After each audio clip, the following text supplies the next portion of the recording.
politique et musique, vous avez demandé la playlist Nature et environnement. Ne quittez pas. Je vous propose que nous commencions par la fin. En 40 ans, 400 millions d'oiseaux ont disparu du ciel d'Europe. 60% des populations d'animaux sauvages ont été exterminées et les grands spécimens de poissons d'eau douce ont décliné de près de 90%. 1 million d'espèces sont menacées à très court terme d'extinction. Les humains, nous, représentons 0,01% des vivants. Mais nous sommes à l'origine de 85% des morts depuis les débuts de la civilisation industrielle. Au rythme actuel, la production de déchets va augmenter de 70% dans les 30 prochaines années. Chaque année, en parallèle, 80 000 km² de forêts disparaissent. Les forêts primaires vont s'éteindre dans la prochaine décennie, du Paraguay, du Laos et de la Guinée équatoriale. 80 000 km² de forêts. La cause n'est pas le réchauffement climatique. Aujourd'hui, la première cause de disparition des populations animales et des espèces, c'est la fonte des espaces de vie. Les vivants non humains n'ont tout simplement plus de lieu pour vivre. La fonte des espaces de vie, plus de lieu pour vivre. On fait erreur à se surfocaliser sur la recherche d'énergie propre. Ok, c'est mieux d'avoir des énergies propres, ça aussi, c'est dit. Mais ce qui est primordial, c'est moins l'origine de l'énergie que l'utilisation de l'énergie. Si vous avez un bulldozer qui marche avec des cellules photovoltaïques, vous rasez la forêt amazonienne sans avoir émis une seule gramme de CO2. À la fin, vous avez quand même détruit la forêt. La vie est en chute libre dans tous les secteurs. Imaginons un instant que des extraterrestres envahissent la Terre et fassent le 10e de ce que nous faisons aujourd'hui. Nous serions outrés, scandalisés. Toutes nos forces armées seraient mobilisées. Aujourd'hui, nous sommes nos propres monstres et nous refusons manifestement d'en tirer les conséquences. Libre dans tous les secteurs. Alors il faut faire face à la question qui me semble essentielle. C'est celle de la liberté. Alors soyons bien clairs. Tout le monde aime la liberté. Personne ne veut revenir à l'âge de pierre. La question est celle du monde dans lequel nous voulons vivre, pas des astuces que nous pouvons mettre en œuvre. Tout le monde aime la liberté. Moi, je suis astrophysicien, je sais que la Terre va continuer de tourner, quoi qu'on fasse. Il n'y a aucun problème avec ça. Mais c'est quoi le monde?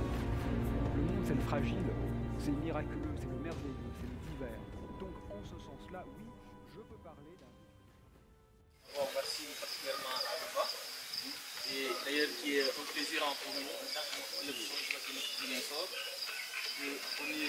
C'est un de mes membres et qui est actif et qui a réussi au moins à mobiliser ses camarades pour magnifier, pour organiser, pour faire un tel acte civisme, un tel acte de volontariat pour l'intérêt de l'environnement, pour l'intérêt de l'humanité. Donc merci, on le connaît, il a été avec nous durant des années dans le club. Et qui a servi autant que moi, autant que Mbalo, autant que nous, autant que service. Donc, comme Mbalo, il est là aujourd'hui, il a fait pareil.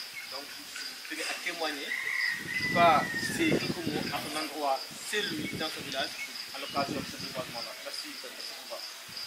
Et merci également aux membres du club mathématique, d'accord? Parce que simplement, je rappelle que le club vient d'une activité récemment à Djembérin, là où ils ont fait aussi 4 à 5 jours d'activité de reboisement tout au long de la ville de Djembérin. Et aujourd'hui encore, ils sont là. Et demain, sûrement, on sera quelque part. Donc vraiment, c'est à saluer parce qu'on ne paie personne. D'accord? C'est des activités, c'est du volontariat, c'est l'amour que ces jeunes ont par rapport à l'humanité, mais également par rapport à l'environnement. Donc, soyez-en remerciés. Je pense que le travail a été bien fait et nous l'avons fait de façon très rapide.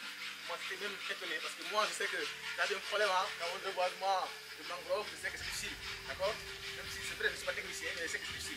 Et si on est venu, on a reboisé au moins 7 sacs, il faut aller peut-être environ 3 à 4 hectares. Je pense que c'est intéressant, ça salue. Donc, merci à tout le monde. Donc, ce que je voudrais par là, c'est juste parler un peu aux jeunes et dire ce que nous faisons en dehors des activités sportives, d'accord?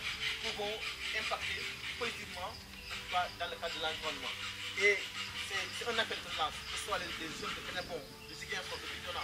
Il faudrait qu'on ait la culture, d'accord, s'approprier les projets qui sont là. C'est vrai, l'environnement est un volet de l'État, même piloté par la municipalité. Malheureusement, le maire n'est pas là ce matin, pour des raisons quotidiennes, peu importe, mais ça ne doit pas être un fléau qui va vous décourager de continuer à faire ce que vous allez faire.